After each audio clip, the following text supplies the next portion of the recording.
All right, now that you've seen Spider-Man Into the Spider-Verse, I'm here to explain to you just what that post-credit scene was all about. It goes without saying, but this is a major spoiler warning. Spoilers for Spider-Man Into the Spider-Verse, but basically, we're going to talk about the post-credit scene. You ready? In the post-credit scene of Spider-Man Into the Spider-Verse, we basically are introduced to Spider-Man 2099, Miguel OHara, the future Spider-Man of, it's in his name, the year 2099. He's basically a futuristic Spider-Man. His costume is a little more sleek and it's a little weird. If it looks weird, it's because what the future looked like in the 90s, which is when Spider-Man 2099 was introduced. It's because we had a weird vision of the future back in the 90s. But yes, take our word for it. This is the future Spider-Man of the year 2099. Basically, there's nothing spectacular in the scene itself going on. It's just Miguel OHara, who is, again, the Spider-Man of 2099. He's basically tasked with exploring the multiverse for himself. He's taken note of the events of the movie, and now it's up to him to basically pick up the adventure or continue the adventure. Whatever. He's probably going to be very important for the sequel, is basically what the movie is getting at. The fun thing, though, is when Miguel actually goes into his first universe, and he ends up going into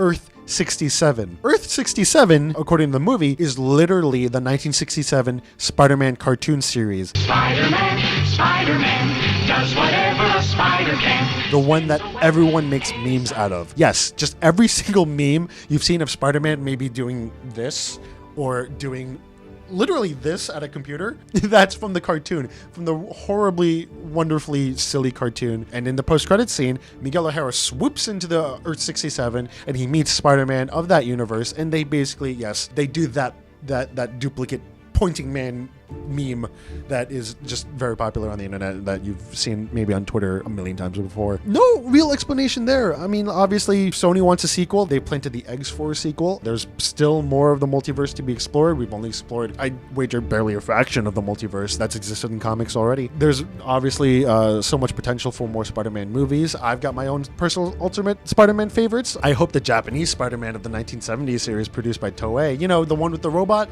yeah, that guy deserves to be in the next Spider-Man movie. So I hope if there's a Spider-Verse sequel, we get to see him and many more Spider-Man like him. But hey, that's the post-credit scene of Spider-Verse.